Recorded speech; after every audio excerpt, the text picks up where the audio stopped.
Omaha Beach. Returning here, it hasn't been easy for them to find their place in the black sand. Always too much sun or rain, strangers driving umbrellas yet deeper into their land. The young radio host said so, speaking of the vets. When the sea had come, some curled up inside the shells.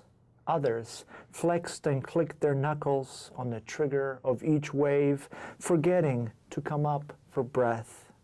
Then, as now, there was no such a thing as fin-clapping fish, quipped the host, his voice no more than an umlaut going off the air.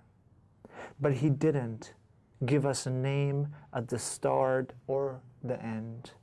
Nor did he explain how to rebury a pair of big toes jutting out from the mud at the water's edge. In the end, it's a fluke. A beach ball gets lost, and a search party leads us under the pier into the frothy sea, impaling empty bottles on the rocks. Thank you, Piotr, for reading Omaha Beach. You're welcome. I was noticing that the poem seems to come out of a place of maybe a kind of war tourism. The war in this case being World War II. And in a way, I get the impression that the radio host figure doesn't imbue Omaha Beach with maybe the gravitas that it deserves, or maybe he doesn't realize that he might be minimizing vets' PTSD or the lives that were lost there. Would you say it's a fair characterization? Yeah, I would. I will tell you, though, that the genesis of the poem combines a little bit of what you said with an actual day at the beach. Mm-hmm. And in this case, it was in Delaware, where my wife and I lived for 4 years while she was in training, doing her residency there. And we went to the Atlantic coast in Delaware, in the southern part of the state. And while we're at the beach, just enjoying the sand and the waves, I noticed that there were these cylindrical towers, you know, every, 500 feet or so, you would see one of them rising from the beach. And I didn't know what those were. And I thought, let me go explore. And I was able to find out that those towers were built because people thought that the Nazis were coming, that there would be an invasion. And so they were essentially observation decks. And of course, there was no invasion, but there were the U-boats out in the ocean. And so I imagined, I created this scene of listening to a radio show, a program that commemorated the landing, the D-Day in Normandy. And I thought, what if that were here? What if, this were the place rather than, somewhere halfway around the world? And I thought, nobody here, none of these other people are really paying attention to what's going on.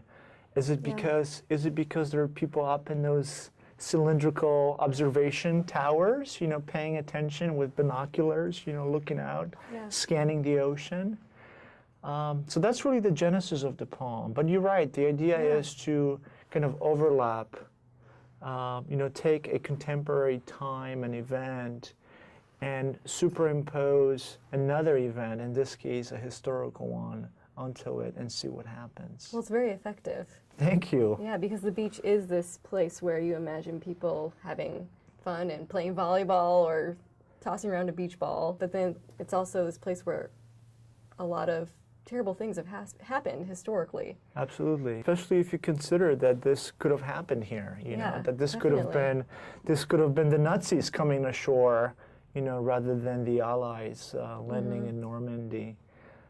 So that's really the genesis, the impetus for the poem. How do we, are we allowed to have alternative readings of historical events? And what happens when we allowed for historical events to play a bigger, if only imagined, role in our life? Yeah, in this day and age? What happens? You know, do we learn something new about the historical event that we reimagine? Do we learn something new and different about ourselves? So putting ourselves in somebody else's shoes, essentially, is something that I like to do in my poems. What is a fin-clapping fish? That's a joke, I guess, that the radio host makes. Is that a fish that can clap its fins together? What a great question. You know, I think, if I remember correctly, I just wanted to create this fantastical, you know, underworld, you know, the water world for, you know, I mean, how did the fish see the soldiers, you know, bleeding in the surf, you know? What did the natural world think or do, or how did it perceive this invasion, not just of, you know, Nazi-occupied France, but also, you know, their natural habitat. Yeah. And so it is a joke, it is a joke, this idea that the fish is sitting there and is paying attention to what's going on. Have you visited Normandy? I have never been there, no. And so in fact, when this poem appeared in Slate, I believe, a long time ago now, I think in the comments box, you know, below the poem, somebody wrote, "The sand at Omaha Beach is not black." So somebody had a problem with like, this isn't true. This can't be true because the sand there is not black. You know, they took the poem very literally. Yeah. Yeah. So, but I've never been, no. Well, thank you for sharing. You bet. Thank you.